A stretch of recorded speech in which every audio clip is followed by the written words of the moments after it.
আজকে নতুন একটা ভিডিও সারা বানাচ্ছি। আজকে যে বিষয় নিয়ে কথা বলছি যদি দেড়শো 2024 ভোরের 2024 যে এসব ভোরের 2024 যে কাউন্সিল বিষয় এবং সেটা সমাজের মাধ্যমিক রেজাল্ট সেটা মাধ্যমিক রেজাল্ট সেটা এপ্রিলের 30 তারিখে এবং মে মাসের ফার্স্ট উইক বা 15 তারিখের ভিতরের মধ্যে আসতে পারে। 15 তারিখ আগে চলে আসবে, তাহলে তোমরা নিশ্চয়ই মাধ্যমিক রেজাল্ট নিয়ে তোমরা যেসব আকাঙ্ক্ষা যেগুলো ফর্ম ফিল করতে পারবে। বা এইচএসের রেজাল্ট দিয়ে তুমি ডাইরেক্ট সেকেন্ড ইয়ার করতে পারবে। এইচএসের রেজাল্ট বলতে যায় সেকেন্ড ইয়ার, কিন্তু এইচএসের সায়েন্সের দ্বারাই মাত্র সে সুবিধাগুলো দিতে পারবে। তো এখন কথা যে কাউন্টিং করে এই সময় সত্যি নয় লোকসভার ভোট লোকসভার ভোটের মধ্যে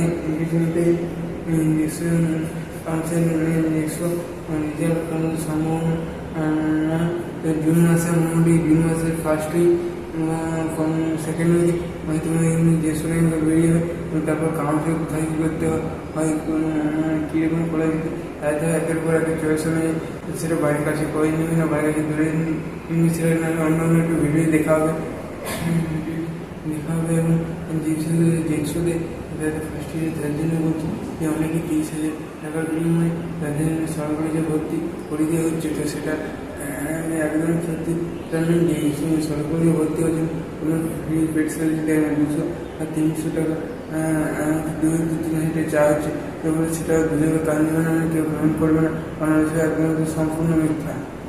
তো আশা করি যদি ভিডিওটা একটু হেল্পফুল হয়, যদি ভালো লেগে থাকে তাহলে অবশ্যই চ্যানেলটিকে লাইক করুন, সাবস্ক্রাইব করতে ভুলে যাবেন না।